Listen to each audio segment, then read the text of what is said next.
everyone. Welcome to Show and Share. It's Tuesday night. We meet here every week, rain or shine. Very shiny out today. No matter what is going on, we're here to show off our projects, something we're working on, something we've made, something that we've totally failed at, something we've learned, and we want to show them to you. So first on our sign-up list, we have Sue, who has a crate. That's not made out of fiber, she tells me. I know. When I got out of my comfort zone here. But there will be fabric put into them. Okay, so I am wanting something to hold a big handful of silverware. The knives, the forks, the spoons. And this is for more of a casual outdoor potluck event. And I thought, what about an apple crate? The old-fashioned apple crate. Well, it's really hard to find those, and those are really big, much bigger than I wanted. So I visited the Dollar Tree and found brand new ones. I'm sure you've seen them. They're out of really light wood, but that meant I had to paint them. And I did that. So you can kind of see the inside of the box, but what I'm most pleased with is how the outside came out.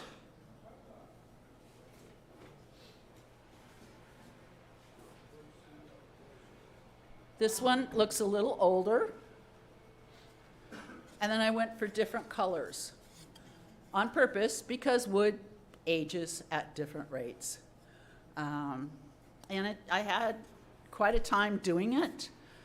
The end of the board took the stain differently. I said stain. It's actually paint that's very watered down and you just brush it on. It drips a lot, so be careful. But it took it very differently, so I had to work with that. But in the end, I think they came out really well. They just don't show real well under here. Come see me in Fiber Arts and you can look at them closer. Yeah, Brian? Yeah, okay, fiber, yeah. Thank you. I will. What kind of paint is that? Acrylic, it was actual paint, acrylic paint, like you would paint wood, but I added 3/4 of a cup of water and only 1/4 cup of paint. So it became more like a wash, right? And I did black first, and then I did a reddish brown, and then a browner brown. And the black I wiped on, and then quickly wiped off. But then in the first one I did, I let it go ahead and settle a little bit to see how much darker it could go. And you can see this middle board, it did a lot. It looks very yellow up on the overhead, but it's not in person. But yeah, those 3 colors seem to do it. So, yes, Daryl. What will they contain, and is it tiny apples? Oh, I could do tiny apples, but I actually did want silverware.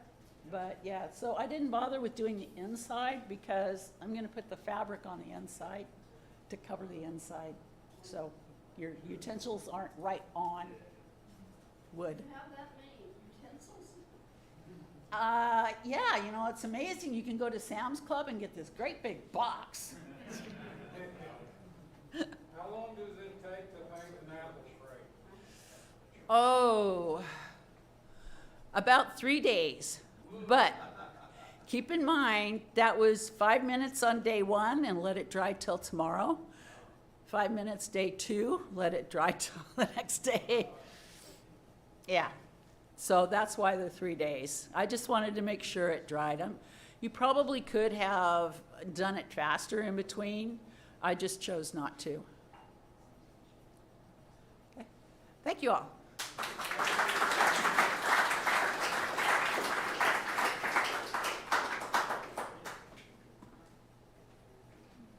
Very nice, Sue. Thank you.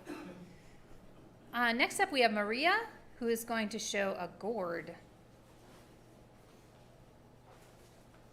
I need a step stool.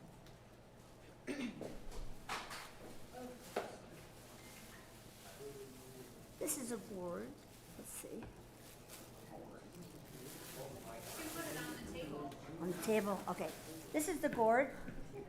Actually, it's been half cleaned as it comes out of the garden, and you leave it in the garden until it actually molds on the outside and the stem dies. You can do a lot of things with this.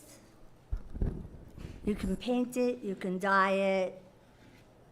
What I did was go to the gourd festival. There was actually a gourd gathering in North Carolina, and I made this. Whoops. Now, let's see what we can do. Where's the hand? This? Out? Okay. Now, yeah. Okay, now, this part here, I did not do. The teacher did all that. She took the gourd, she cleaned the outside, she cut it, took all the seeds and the pith out of the inside, and then took National Geographic paper, put chemicals on it to distort it, and then cut it up into different shapes and decoupaged it or glued it on. And then she put a 2-part epoxy on it, and that's a 3-day process, and that's why I left that to the teacher. What I did in the class was put on pine needles and sew them on, and then sew on the beads.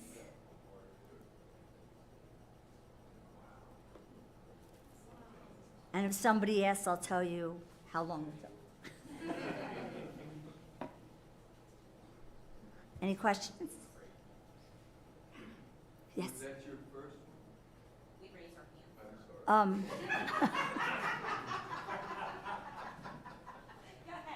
No, it's not my first one. So, I mean, it looks like a handbag. What would you use it for? How delicate is it? I guess? It's art, but if you drop it, it could bounce, but it also could crack. So it's delicate. Yes. So, So when you say National Geographic, are you talking just the cover of the magazines? no, she uses the pages.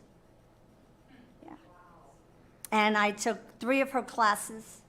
After having 10 surgeries on my hand, I'm not doing very well with it. But the next 2 classes after this, I barely touched getting into it. I certainly didn't finish. Yes? Where are these classes? This one was in Cherokee, and because the fairgrounds they had problems with the fairgrounds, and what was it, Roger? It got condemned. They moved it to a couple of towns over. Yeah. But North Carolina has a gourd convention as well because they have a society, but there's nothing local here.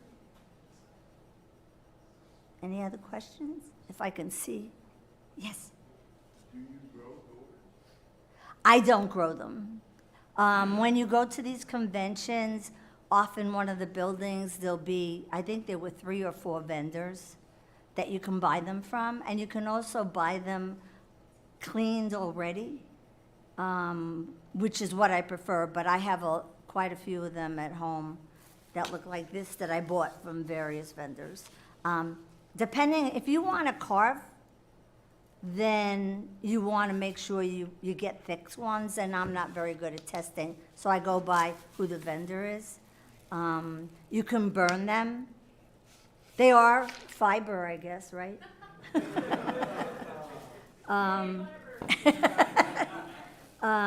You can, as opposed to this is, just taking this class was worth it to get this.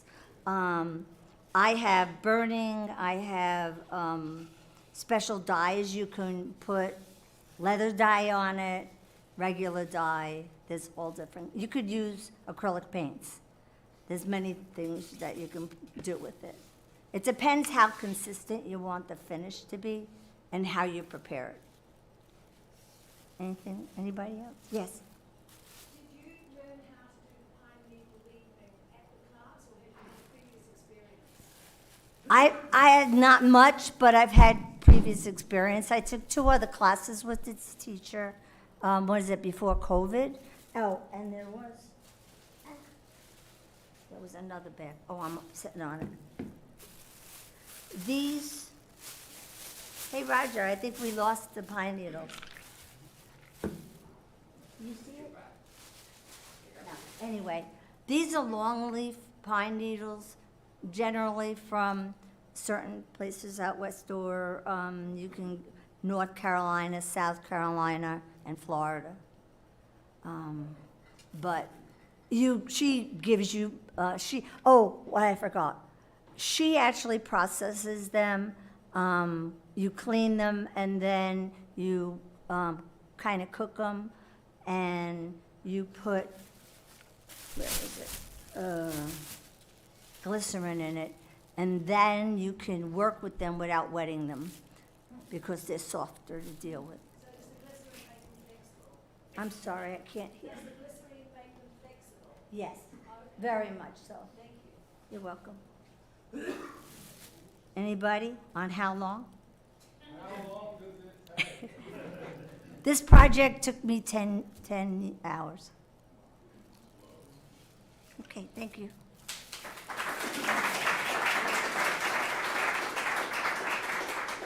Oh, here's the pine needles.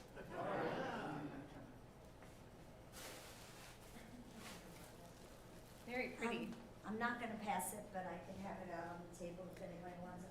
Yeah, definitely check that out. Next up is Matt, who has some drawings on fibrous paper. So, fiber?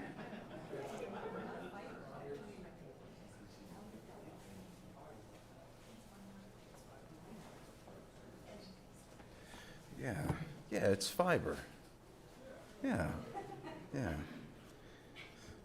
So lately I've been trying to spend as much time outside as I can, and I've been drawing a lot of rocks, and this is also a plea for anybody of you that knows how to draw rocks. Please come talk to me, because I'm struggling to do it. This is sort of Abrams. What's the correct orientation? Let's back out.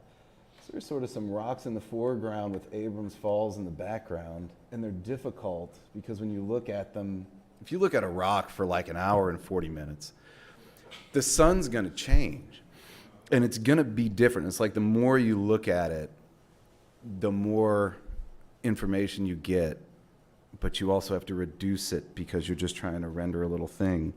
So like here's another one that I did, and it doesn't look like anything. It's just these sort of scribbles, right? But I swear that's the back wall of Augusta Quarry.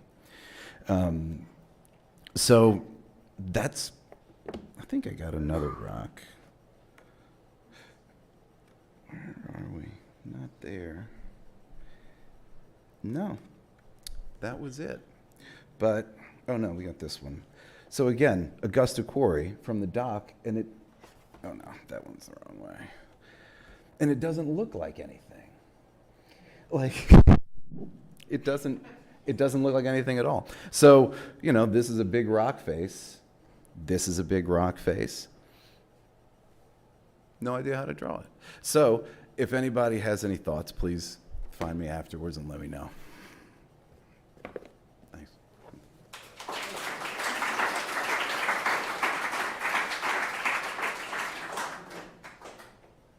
Thank you for sharing. Next up, we have Thea, who has something cool that she has learned. And it's probably fiber. Bamboo yarn. Ooh.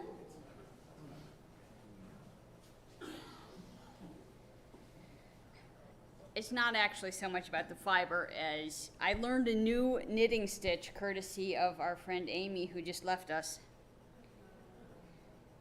So this is a normal knit one, purl one rib. The back side, this is actually a half twisted rib because one side is normal and one side is different. But you get these much tighter little rows because the stitch is twisted on one side. And it's a little annoying to knit, but I thought it looked really cool when I learned it. So, the pattern, and Amy actually wrote this herself, is that. It's just a little cowl neck dicky thing. But I thought it was really cool. And if anybody here is a knitter, what you do for the twisted portion, normally you go into the leading loop of your stitch. And to do the twisted rib, instead of going into that stitch, you go into the back side. So I'm actually on the back side, so I'm purling twisted. And that's all it takes to twist the stitch on the front. So it's a very easy variation if you want to spice up your rib. How much time you got in that little piece? It's what, 2 inches long, and I've probably got about 4 hours into it already. Yeah, it's fiddly, but it looks pretty. Very cool. Any other? Yeah. When I tried to take knitting with Amy, I kept dropping the things. Did you have difficulty learning to change the stitch, or did it come easily to you once she explained it? I actually taught myself to knit when the internet was not really the World Wide Web. I learned out of a book, and I crocheted first. So my technique is for crap, but I don't drop stitches. But then I hold my yarn like a crocheter, not like a knitter, and it makes a difference for me. So I would drop stitches if I tried to do it the traditional manner, yes. You just gotta try different techniques. Any other questions? If you used a thicker yarn, would the pattern still be as clear as it is with the finer yarn? Yeah, as long as your needle is sized to your yarn, yeah, you just have a thicker rib, but you would still have the one side, the rib would be much more defined, yes. Could you use it as a rib on a sweater and then go to normal Yeah. stocking stitch? And actually, the next time I do a sweater, I'm going to try the wrist cuffs because my 1-1 ribbing always gets a little sloppy. And I think this will fix that. At least, yeah. Any other?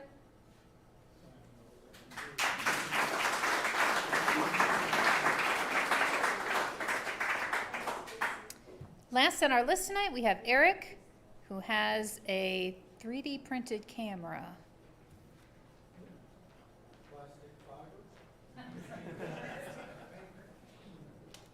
Hey, everybody.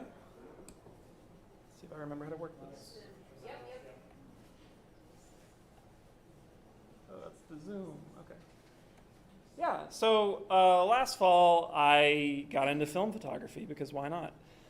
So I actually learned that you can develop black and white film with coffee grounds.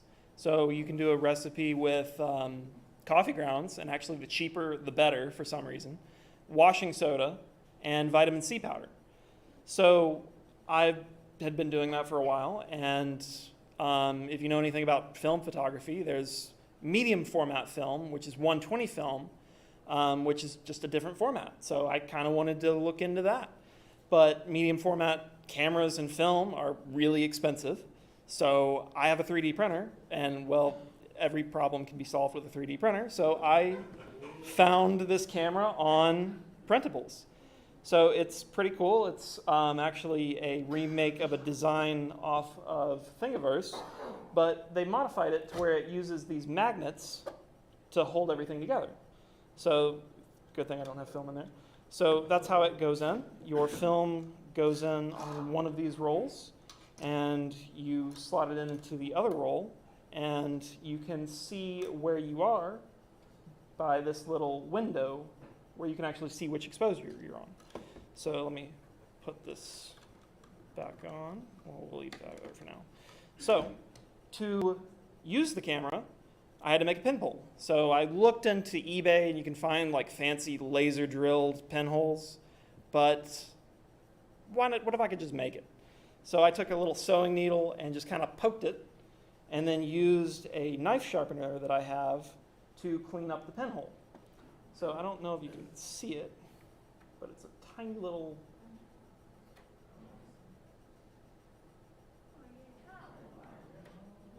Yeah, just a really tiny little pinhole.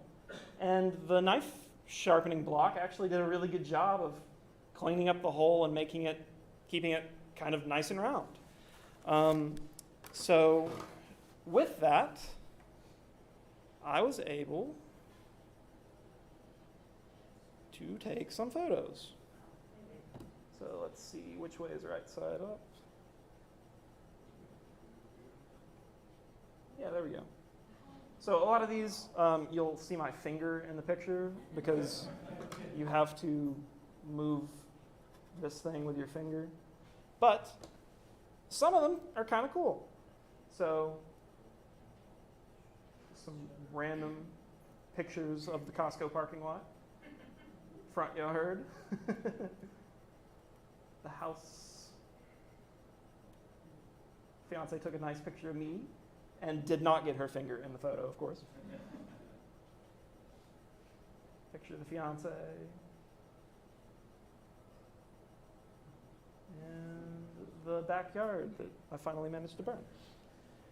But I also managed to do some color.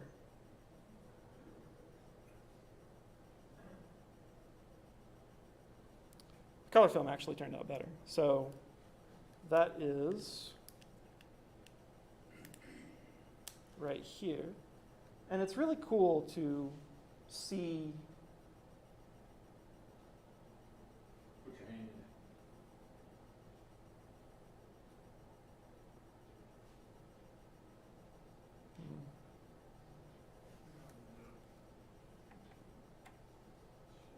Let's see, focus on something.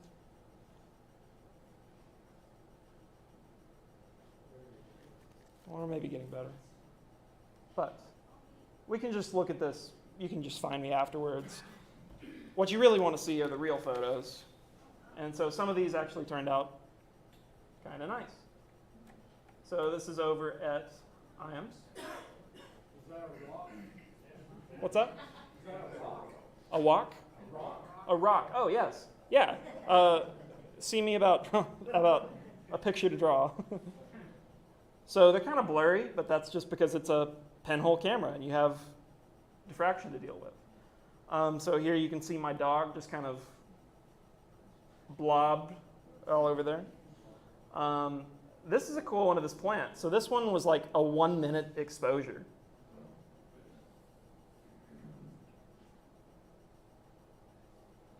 So because it's, really long exposures, you kind of have to set it on the ground, or I don't have a tripod, so that's why you get these fun, weird angles, because it's on the ground. And there's, over at IAMS, the river. So what was it, how long was the exposure for that? I don't remember for a lot of these. Some of them were like 1 second if there was a lot of light. That's why you see my finger in it. It's just light dependent based on the sensitivity of the film. And because it's a pinhole, it's a really tiny pinhole. That's a really small aperture, which means you don't get a whole lot of light through it.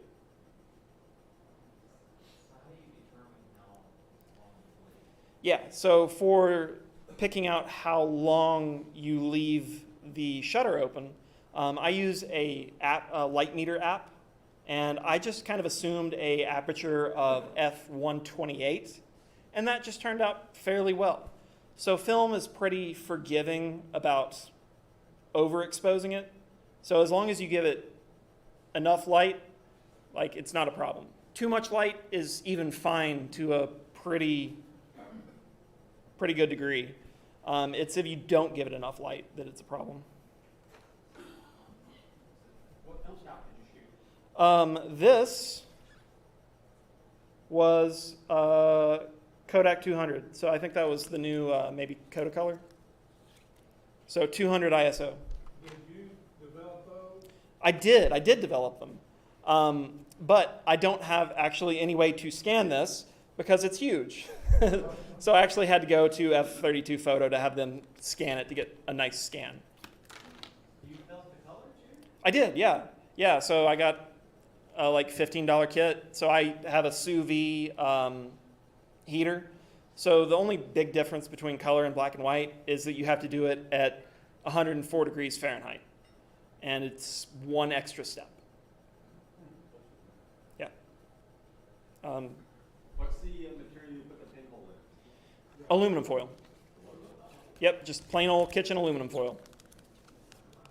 I know this is absolutely absurd, but there's no exit data on these things. Oh, no, there's nothing. You got nothing. Nothing but your memories. Yeah.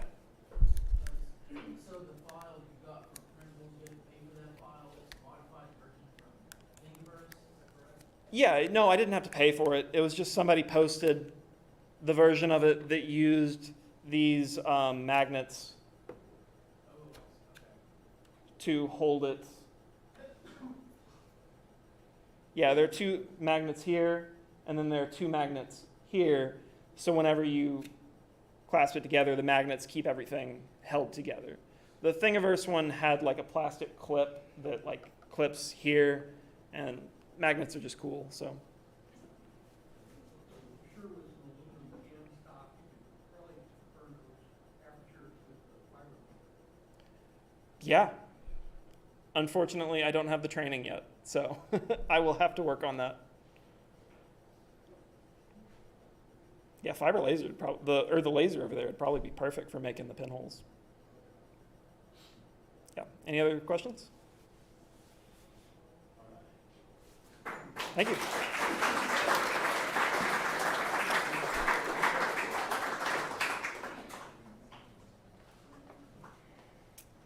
Next up, we have Aliki, who's going to talk about our exciting upcoming market.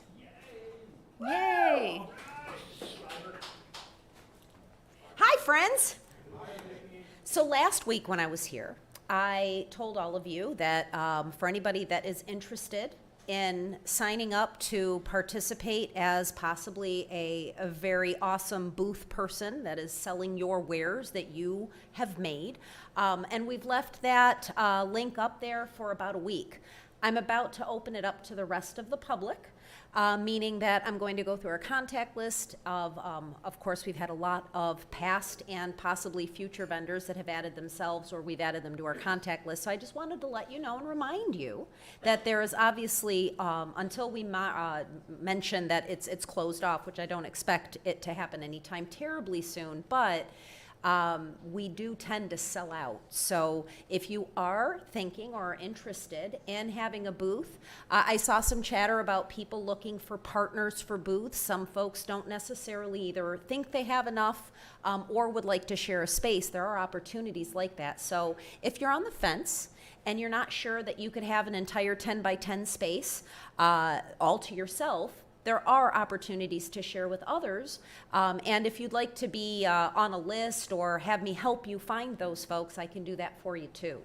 Our goal is to have you show off the awesome stuff that you've made. That is always the best part of our market. But I will be announcing to the rest of our vendors, so if you are interested, or if you know a non-member outside of dragging them here so we can meet them, but they are possibly interested, let them know. But we are going to be supplying some information to help with marketing as well. There was a poster jam. Yeah, poster jam. Poster marmalade sounded really weird. But a poster jam where we had some of you, our volunteers, create really, really fun, I'll call it flyers or flyerable media, and we're going to try to pass that out to folks digitally and of course in actual pieces of paper, because really The biggest job I have for all of you is as soon as I send out that email, which will pretty much be today, I need all of your help and the help of the whole internet of who can hear me. Tracy's mom. Other people's, my own mom might be watching at this point anymore. Please help us get the word out. Do you go to places where they have poster boards where they announce events? I know that I might visit a brewery or two, and there could be some places to tack some stuff up there. There could be other less alcoholic places to put our flyers. But please keep an eye on those spots. And when we do put some of that information out, it'll be available most likely in hospitality, as well as, of course, all digitally. Help us get the word out. Our market is awesome, but we need to share it with more than just ourselves. And the way to do that is through word of mouth, through you talking about it, as well as, of course, with us helping you share this information in a more fancy, fun way. And of course, if you are skilled and want to even help make more marketing, I will never turn you down. We are always looking for creative people to help us tout the awesome show. As a reminder, our market is going to be coming up on Sunday, October, it's not anytime soon, October 4th, and it's from noon to 5 p.m. But outside of that, if you have any other questions, I'm Greekly Aliki in the Mattermost, and I wander around here most Tuesdays. So thank you very much.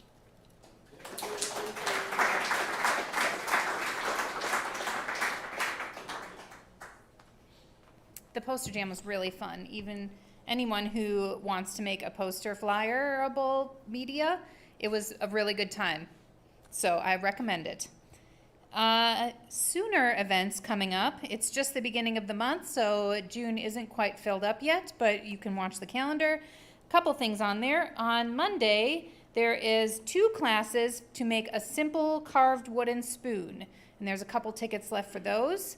One's in at 4:30, and I think one is at 6:30. On next Thursday is new member onboarding, so if you're an interested member, if you are a trial member that's required to come and you hear a little bit about Knox Makers and what it means to be a member and how you go through that process, that we do those usually twice a month, and there's one coming up next Thursday at 7 o'clock.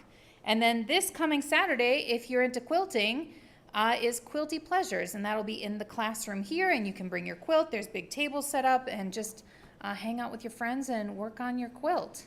And that's all I've got tonight, so go out and make some cool stuff.